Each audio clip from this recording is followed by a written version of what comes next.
when you start a company, you don't have to take the template of any other company. Right. You can start the company that works for the people. Exactly.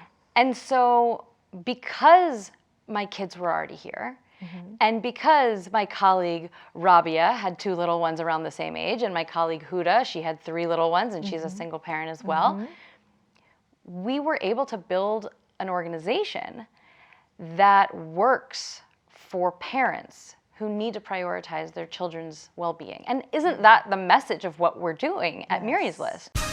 Hello, and welcome to the Leadership Reality Podcast with your girl, Taiji Charity. This podcast is for C-suite leaders to discuss their experiences and provide insight, encouragement, and inspiration for seasoned and inspiring leaders, offering valuable solutions to today's challenges that will inspire, ignite, and invigorate new and seasoned leaders to walk in their God-given authority with compassion, kindness, and empathy. So sit back, relax, and be prepared to be inspired with today's episode of Leadership Reality. Thank you. Welcome to another episode of Leadership Realities with me, Taiji Charity, where we will be sharing tales from the top. Today's guest is someone who truly understands the power of love in action and community. Miry Whitehill is an author and the executive director of Miry's List, an award-winning nonprofit that supports refugees' families in the United States. She founded the organization in 2016 after meeting a Syrian family resettling in Los Angeles. Her TED Talk, How to Be a Good Neighbor, has reached nearly 1 million viewers. And let me tell you, y'all, it's so good. With a BS in marketing from the University of Maryland and a decade of experience in digital marketing, she is passionate about community engagement and technology. Her first book, Our World is a Family, oh my gosh, I love that title, was published in March 2022 and sold 30,000 copies in its first year. Miry is also a mother of Reuben and Sabo, a 10 and 7-year-old. Miry, welcome. Thank you so much for having me, Taiji. So good to be here. Look, I am so happy to have you because after watching your TED Talk, I was like, that's my kind of people right there. Oh, that means so much to me. Thank you. Thank you. So let's talk about this journey. When did you first realize that you were a leader? So I was thinking about that this morning. I thought you might ask me that. And I think my first leadership opportunity was when I became a big sister. Oh. When my little sister Leia was born. And really? How many years apart? We're 3 years apart. Okay. So I quickly learned that anything I would do, she would be doing right behind me. Yep. And as we've grown, we have learned to do that with one another. And I joke about this now. I say that she is my little sister, but she has big sister energy. I can relate to that. We are very close. We just live like 6 minutes away from one another. I'm jealous. And I know I'm a very, very lucky person. And being a big sister was really something that helped me to understand what it means to have influence over others and how to do that for good. But you know, I didn't learn that at first. First, we got into all kinds of trouble. Of course. Sometimes we still do, but overall, you know, she's the one that knows me through and through, sees me, and has the ability to call me out. I love it. Isn't that important? That is so important. Is that your only sibling? We have 2 brothers. Okay. And me and my little sister Leia, we say, oh, they are so lucky we're here. What would they do without us? And I think she's right about that. Because you have to help them navigate life. 100%. Of course. 100%. What would they do without us? I love that. Yeah. So tell me a little bit more about Miry's List. How did it start? So Miry's List began, like so many wonderful things in life, unexpected and spontaneously. I was on maternity leave with my second baby. This was in 2016. Sabo, right? Sabo, yeah. I love the name. Thank you. Sabo was about 5 months old, and his older brother Reuben was about 3.5. And I had every intention of returning to my job in a few months. Which was? I used to work in advertising. And okay. That's what I went to school for. That's what I thought I was most passionate about. And a friend of mine who lived in my neighborhood, called me and said that she had just met a family through her church who had moved to LA as refugees from Syria. Now, their youngest was the same age as Sabo. And so that's why she thought to call me. And she didn't say, hey, Miry, I met this family. Can you start a nonprofit organization? That is not how this went down. She said, do you have any gear that you can donate for this family, for this baby? Because he was about 6 months, and he had been really just in their arms for 6 months. They didn't really have a place to put him down. And that problem, I mean, at that time, it resonated so deeply with me. I could just imagine her exhaustion because it was, that's the universal experience of motherhood. A baby tied to parenthood. you. Yeah. Yes. It's like the thing that almost every parent longs for is that feeling of getting those moments of freedom while knowing that your baby is safe okay and safe. Good, and and that is what a little bouncer chair was able to do for this family. And that is how we showed up to their house the following weekend, me and my friend. She brought some diapers and wipes, and I brought a Fisher-Price jumperoo, which I jokingly call this thing the baby operating control center, because you stick the baby in, and then they're surrounded 360 degrees with all the entertainment, and it's for babies who are between the stages of being able to sit up on their own, but they want to be upright. Yes. So it's the perfect thing for a baby in that stage, and then they grow out of it really quickly. Yeah. So so that was the first instance of me meeting a family who had come to my city of LA as refugees. And once I was there in their apartment, just looking around the room, me and my friend, we both noticed they needed a lot more help than some baby gear. And when I left their house that day, I felt a desire to help them to get their apartment set up. And it wasn't until months after that, after helping this family together with my neighbors and friends through the power of Facebook. It's incredible how quickly word gets out. Right. Thank you, Mr. Zuckerman. Thank you for that, and only that. Right.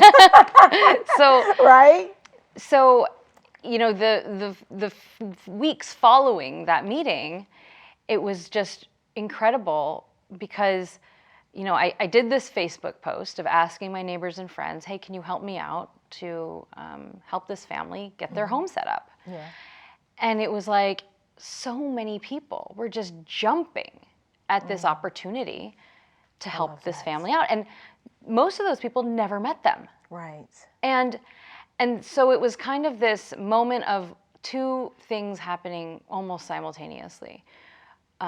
Myself and my friends beginning to learn about what life is like for families who are coming through the refugee admissions program through our federal government. And then the second thing was learning about how many people want to help refugees. Yes. And they don't really know how. Right. And so we created the mechanism. And that is what led to Miry's List. Let me tell you, I just love seeing love in action, where people really do want to make a difference. And there was opportunity, and there was a willing heart to step in and make a difference and bring people along with you. And one of the favorite things that I enjoyed about your TED Talk was when you actually made the call to the agency that's over refugees. And you were like, yeah, so this is what we do. And, just kind of, we're already operating in this, although we haven't really fully executed this plan, but to present it as this is what we're going to be doing. And look at you now. I think the years that I spent in ad sales. I didn't know it at the time, but I was training for this. Yes. You know, it's interesting how you get to look back and see how all of the steps that helped you to gain the Those skills. transferable skills. 100%. And the ability to, quote, fake it till you make it, it did help to make sure that the caseworker who I was talking to that day, she ended up introducing me to the second family that we helped, to reassure her that she was in good hands. Yes. And, you know, that was family number 1 and then family number 2. And this week we enrolled family number 1,340 in the program. Oh my gosh. And it's been 8 years. That is so beautiful and so powerful all at the same time. What is your team like? How did you build a team around you? I love the whole neighborhood title, right? Yeah. But how did you build this team around you? Yeah. So the Miry's List team, we call it the Dream Team. Because we're from everywhere. We're from all over. And about half the people, our staff is 13 people. About half of us are folks who have previously benefited from Miry's List. So have lived experience coming through this system. Those are the best. This is so important. Exactly. And we come from all different walks of life. I am not the only single parent who works at Miry's List. We come with a shared passion for helping to improve the experience for families who are resettling here. Now, we're just 13 people. You know, how does 13 people help 1,300 families? Well, there's a whole lot more helpers. I'm sure. Volunteers and community, yes. So the community around Miry's List, including our board of directors, our advisory board, hundreds of volunteers, and all of our supporters, we refer to that community as the Hive. So that's the Hive of helpers. And we are able to keep going because we are working together. Yes. And that is something that means that we can do something that's very difficult without getting burned out. I love that. Well, first of all, thank you. 1,300 families, that is amazing. And I love talking to founders who built organizations from the ground up, because I know what that's like, right? Yep. What was that journey like for you? How did you, who were your board members? Who was your first team of, hired staff? How did you do that? Yeah, it was really an incredible exercise in exercise. That's saying good. yes, just saying yes, because all of the people who were part of the original staff, original board, most of whom are still involved, still employed by Miry's List or still supporting Working Miry's in List. some capacity. Yes. They came forward and said, how can I help? And, when you look at, what is the important skill that somebody can hold when you're, in that startup phase, like you said, from the ground up, it's brick by brick. You're building the organization.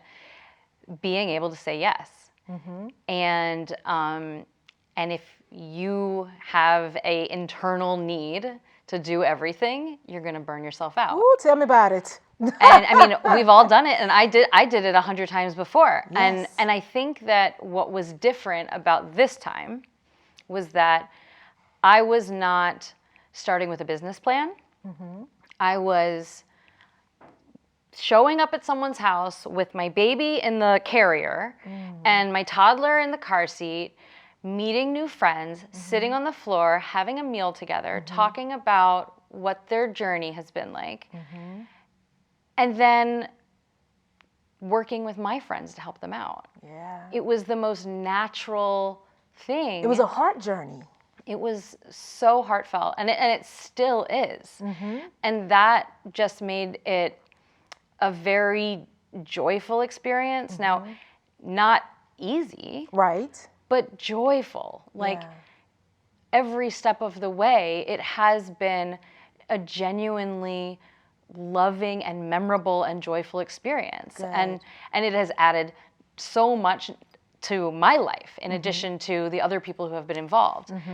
my life has completely changed since the 8 years ago meeting that first family. Right. And in so many ways that are transformative. And I think that is, that's what happens when you're surrounded by people who are brave, courageous, willing to see who they really are, willing to live in their truth. Yeah. And those are the people who are involved in Miry's List. And those are the qualities of the families that we support as well. Absolutely love it. Knowing what you know now, would you have done anything differently when you were starting out? So, when meeting that first family, we weren't planning to start an organization. Right. And I think that if somebody had come to me at that day and said, hey, Miry, why don't you start a business around this? My answer would have been no.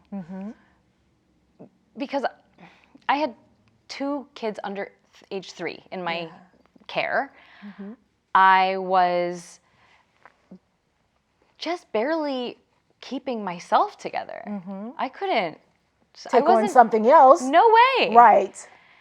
And so, there was power in my not thinking that through. Yeah.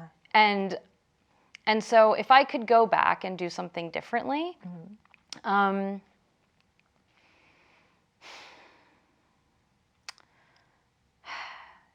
it was a hard time.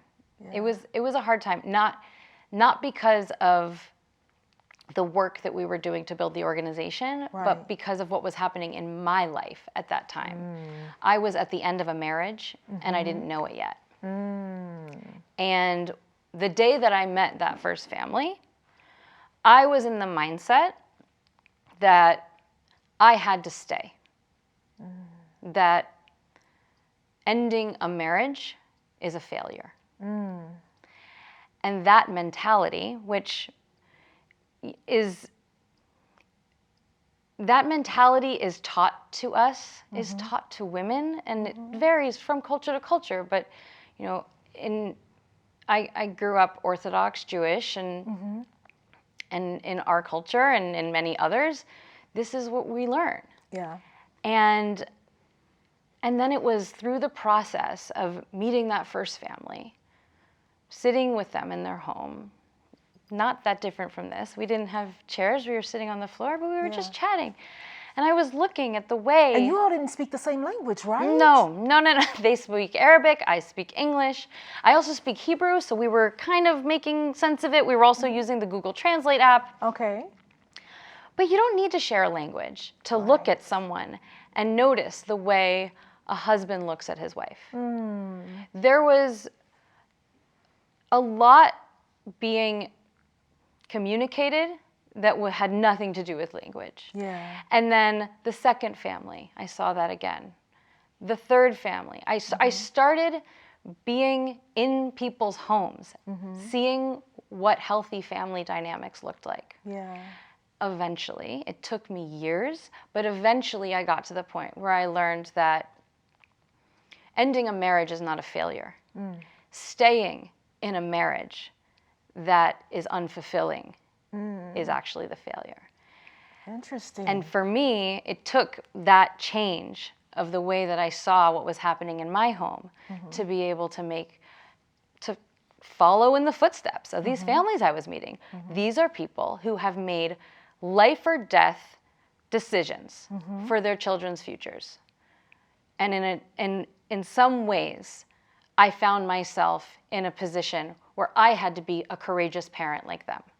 Wow. To make a decision I couldn't go back from, with the hope of giving my kids the kind of family healthiness that every kid deserves. Wow. And it changed my life. I can't even imagine taking on all of that with young kids at the same time. I tell people all the time, my little one came after I started the organization, and I'm like, God, you knew what you were doing because you had to birth kids in the spotlight through me before you birthed my little one, Ebony Jewel. Because if Ebony Jewel had come first, I doubt very seriously there would have been a kids in the spotlight because it is a huge responsibility. And I was older when I had my first kid, and I was in baby heaven. I was just like, oh my gosh, this is so good. Like, I wanted to just hold all the time until I was tired, looking for one of those bouncers. Like, okay, need a break now. Totally. But it's managing that and building an organization at the same time. I commend you. And going through just making a decision, a really life-altering decision regarding your marriage. Yeah. Like that's a lot. Thank you. That's a lot. I think that, under the umbrella of, is this the right time to start something? There's plenty of people that are thinking about, wanting to start families, or are my kids too young, or they're still home. Right.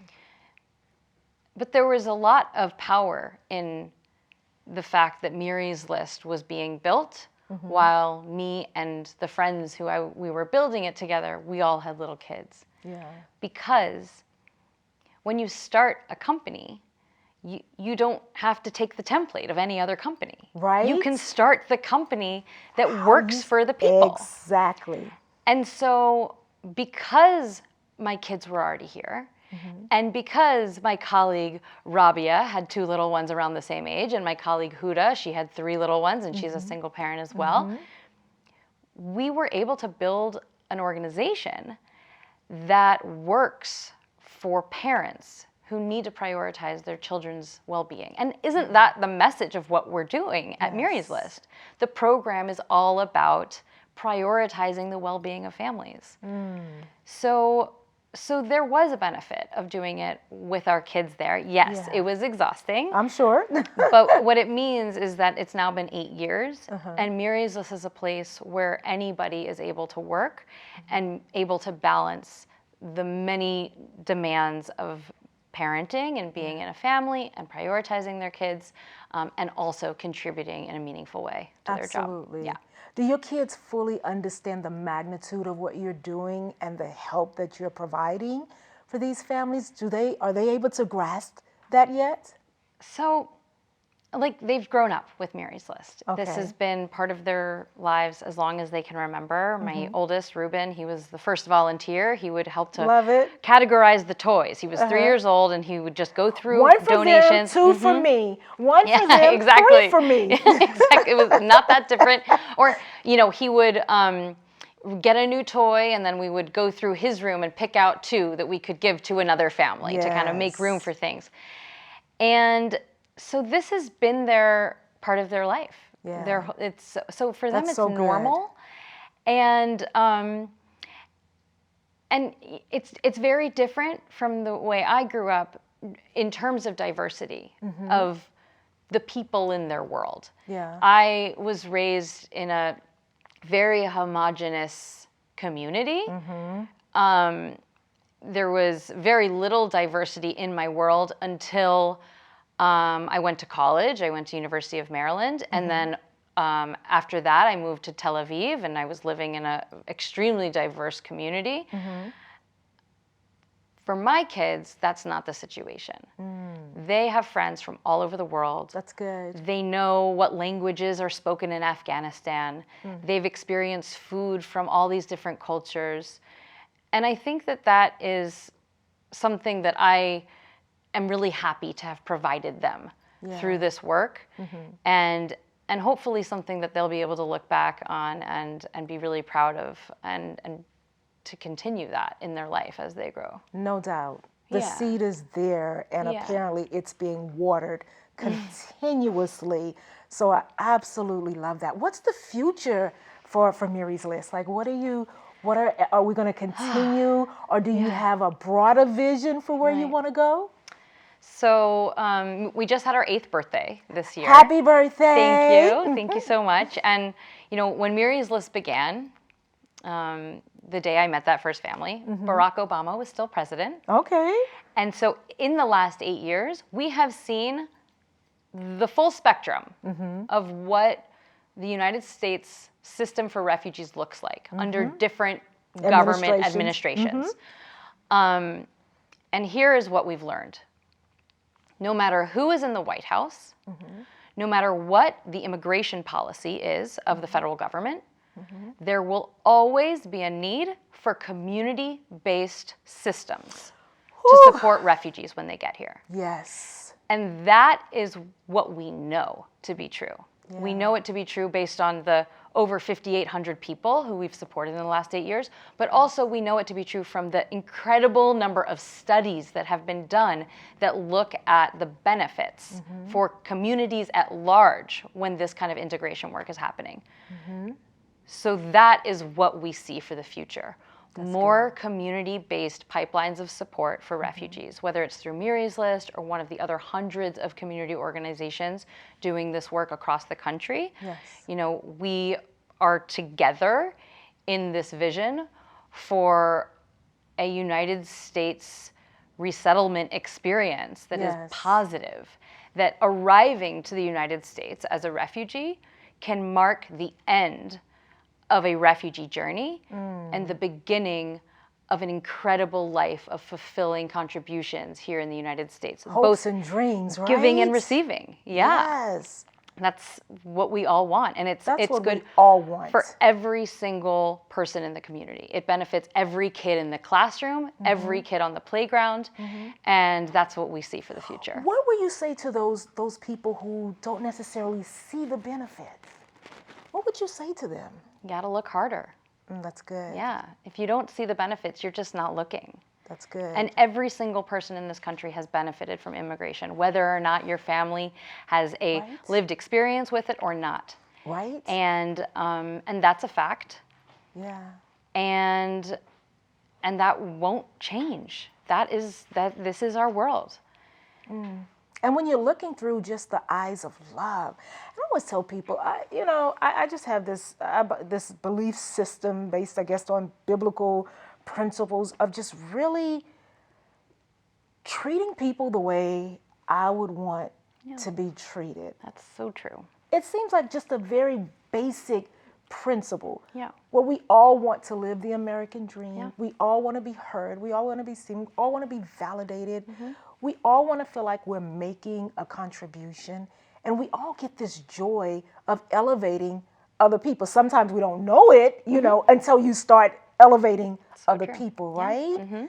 But there's a healing that really does have to take place, I think, just in our country as a whole. Yeah. And I think walking in love is the beginning of that healing, and modeling people like you is the beginning of that healing. It's interesting, like, we get so much positive reinforcement coming our way because so many people are passionate about welcoming immigrants. Yes. Also, we get a number of people who come with challenges and questions. And what I think is really interesting about the dialogue that we're able to have with somebody who perhaps they're uninformed about the way the system works for refugees or immigrants in the United States, and perhaps they are passionate about something else, and they feel that all resources should be put into the issue that they're most passionate about. I've had some really interesting conversations with people who come from all different walks of life and see this from all different angles. And the thing that we all have in common is, just like you said, we all want a sense of belonging. Yes. We all have something to give. We all want to contribute. And the people who care about the needs of veterans here in our country, and the people who care about the needs of our unhoused neighbors, it's coming from the same place in the heart as the many people who care about the needs of refugees and immigrants. And so we are all here tackling the same issue of inequity, just from different angles. And I think that that's really beautiful, and I think it's important because we're not at odds. This is very much the same boat. Right. Yeah. Painting a beautiful tapestry of just hope. I love it. That's what community is. That's what community is. I want to know real quickly, who are some of the leaders you admire? I was thinking about this before our interview, and I have an incredible network of leaders and mentors around me that have inspired me in so many different ways. And I have 3 that are really top of mind this week. Okay. But there's just so many incredible people out there who have supported me and mentored me. Dr. Susie Ishmael. Okay. She is a nonprofit founder and a CEO as well, and she runs a community clinic supporting mental health and well-being for refugees and immigrants. And she's absolutely brilliant.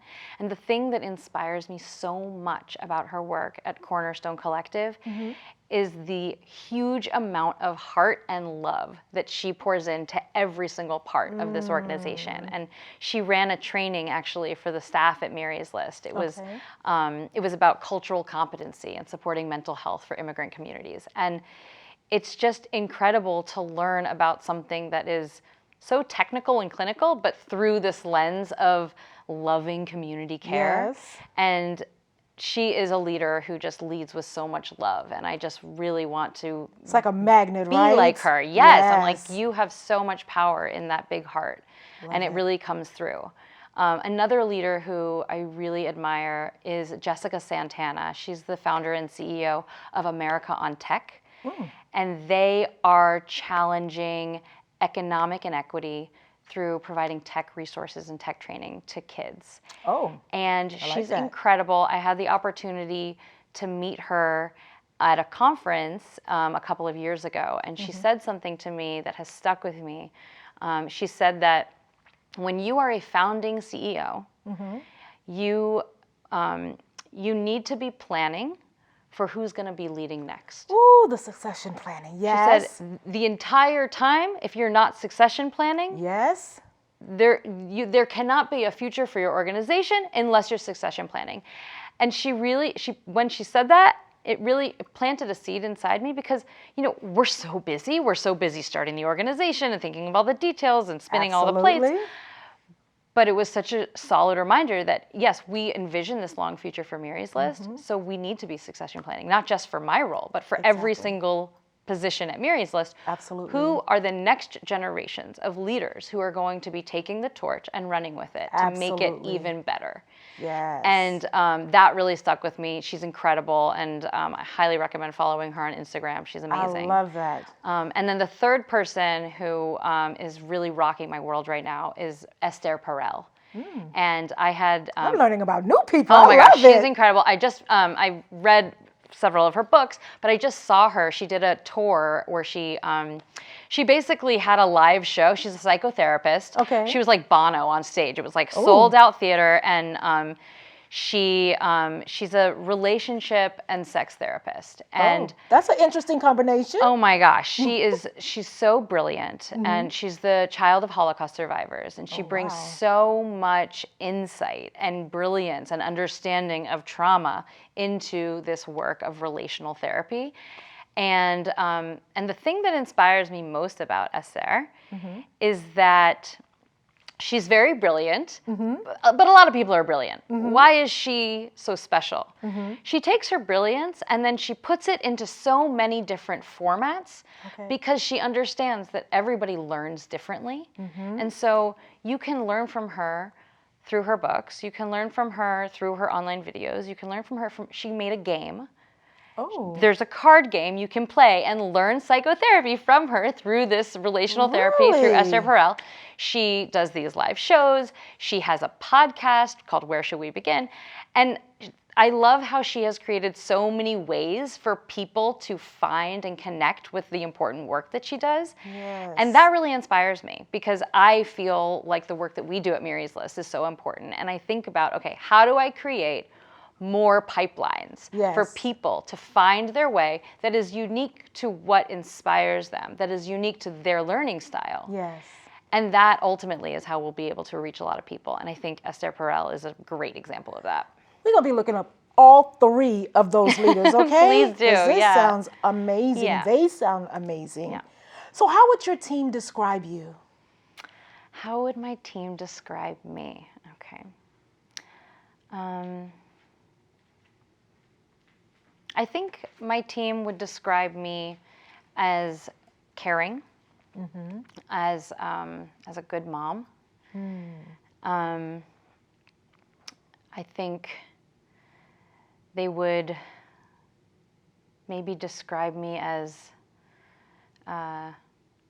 chill. I try to have a very chill mentality. Yeah. You know, when you're the CEO, whether you like it or not, you're going to be setting the tone. Right. And so I really try to remember myself that we can only give of what we have. That's good. You know, I've burned myself out so many times in so many other jobs. And so that pacing is so important. Yeah. And then I know that everything I do, I'm demonstrating that and demonstrating the culture. Yes.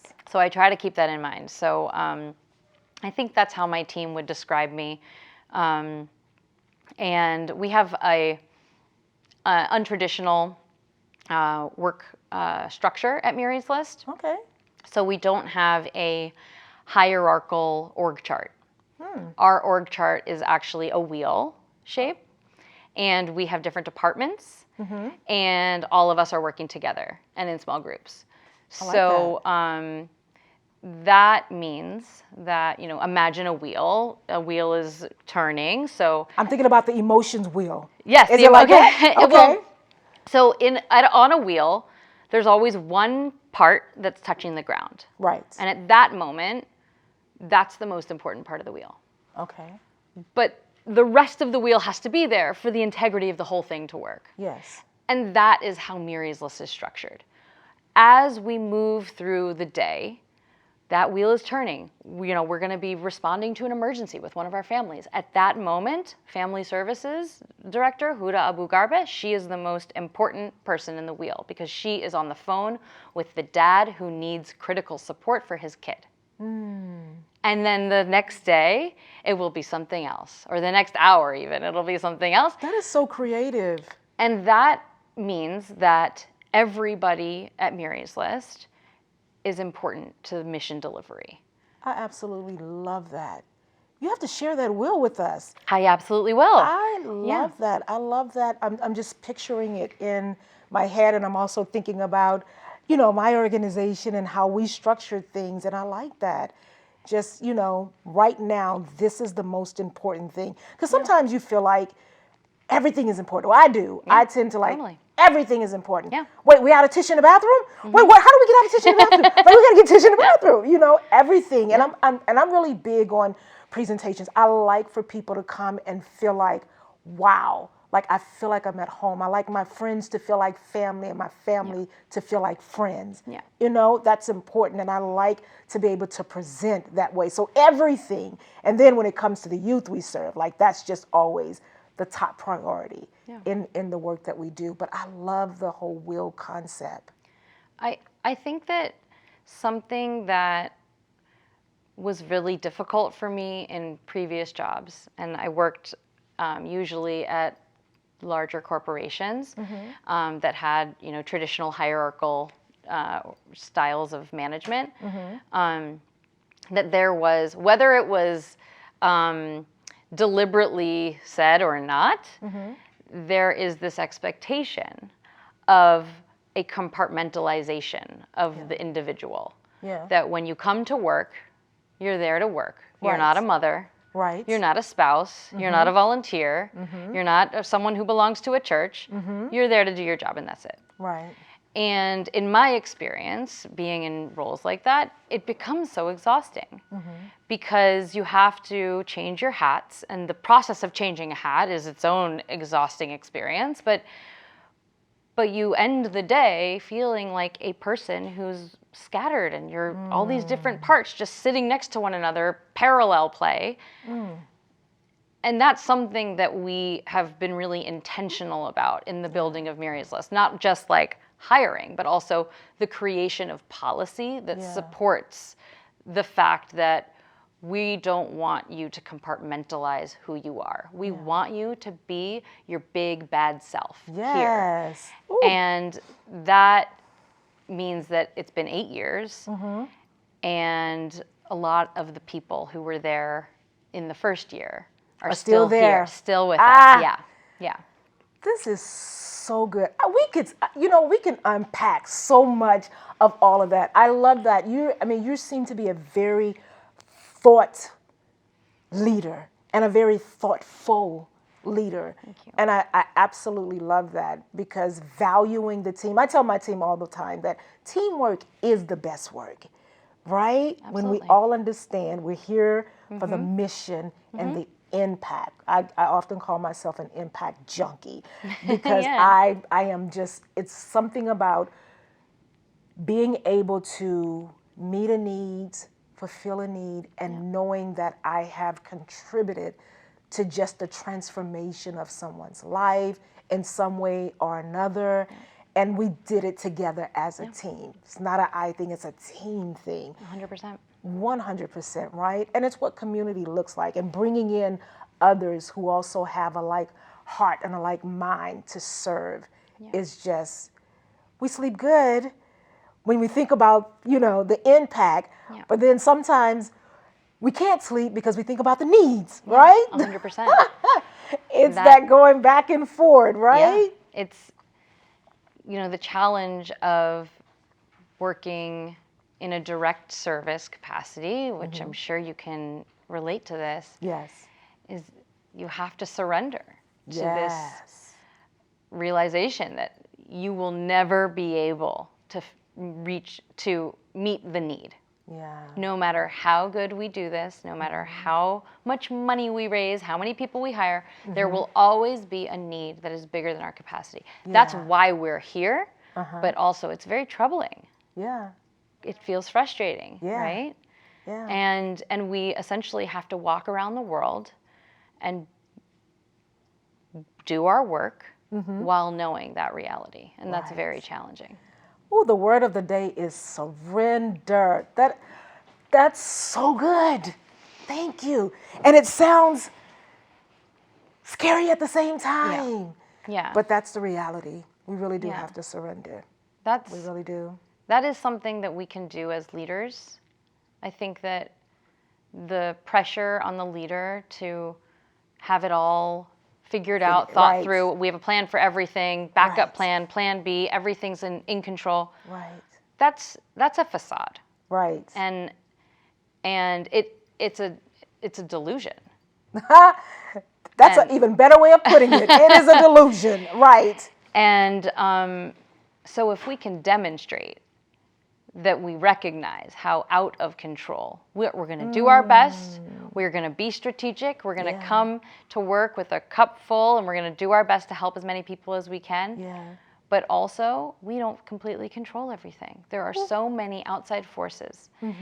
And to demonstrate being at peace with that, to be in surrender with that, is a way that we can be a role model for the rest of the people. Not only the people that work at the organization or the company, but we're inviting others. Absolutely. We're inviting others. Let's make this realistic. Miry, I can talk to you for hours. I can tell you right now, I can kick my shoes off and we can go all the way in. Yeah. But I'm having to wrap this up. But before I wrap this up, you have some events coming up. I would love for you to share those events that you have coming up. We do. So every November, we host our annual Afghan Friendsgiving dinner. Ooh. So it is a holiday-themed dinner with a traditional Afghan menu. And that is going to be happening this November. And if people want to be notified about the event, they should sign up. Put your email on the bottom of our website, myryslist.org. And we are also running our year-end campaign that's called Friendsgiving with Miry's List. And people can help us to support 350 more families next year by making a contribution to the campaign, or even starting up your own fundraising page and being part of the crowdfunded effort with us. I like that. Yeah. Peer-to-peer fundraising. 100%. So that website is give.myryslist.org. Okay. Yeah. We'll make sure we put that in the chat as well. Guys, I know, and I know you know, that you've heard so much in this interview that could really, really help you on your leadership journey. So I hope you have taken some copious notes today, because I'm going back to watch, because I've heard so much that I can just apply in my own leadership journey. So that is it for today. This is always the hardest part for me, is having to end such a great interview. But thank you so much for being here. This was absolutely wonderful. Thank you so much for having Absolutely me. wonderful. So I need you all to do those 3 magical words: like, share, and subscribe, because we want to share this story and others with new leaders, inspiring leaders, seasoned leaders, anybody that's on their leadership journey. I believe there's a leadership in all of us, but sometimes we just need the tools and the resources and the information to help us tap into it. And I believe this interview will help you do just that. So until next time, have an amazing leadership journey. Bye now. All right, ladies and gentlemen, that is our show for today. I hope you were inspired and you gained some valuable nuggets that will help you to become a better leader and to walk in your God-given authority. Bye until next time.